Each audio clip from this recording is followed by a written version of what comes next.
মনটা কদিন থেকেই বড্ড কেএফসি করছিল, তাই আজকে কেএফসি স্টাইল চিকেন ঘরে বসেই বানালাম। সবার প্রথমে লেগ পিসের গাগুলোকে ছুরি দিয়ে একটু চিড়ে দিচ্ছি, যাতে তার মধ্যে মশলা ঢুকতে সুবিধা হয়। এইবার চিকেনে দিয়ে দেবো একে একে নুন, একটু কাশ্মীরি লঙ্কার গুঁড়ো, জিরে ধনে গুঁড়ো, চিকেন মশলা, গরম মশলার গুঁড়ো, একটু লেবুর রস, সয়া সস দিয়ে খুব ভালো করে সব কিছু মাখিয়ে নিচ্ছি।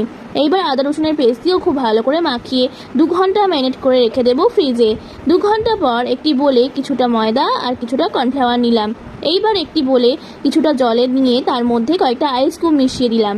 তারপর ম্যারিনেট করা চিকেনের টুকরোগুলো সবার প্রথমে ময়দা আর কর্নফ্লাওয়ারে দিয়ে কোটিং করে তারপর সেটা ওই জলটায় ডুবিয়ে আবার ময়দা আর কর্নফ্লাওয়ার দিয়ে ভালো করে চারিদিকটা কোটিং করে নেব। এইভাবে সবগুলোকেই করে নেব। এইবার কড়াইতে রিফাইন অয়েল গরম করে কোটিং করা লেগ পিসগুলো তুলে মিডিয়াম ফ্লেমে ভালো করে ভেজে নিলেই তৈরি ক্রিসপি চিকেন।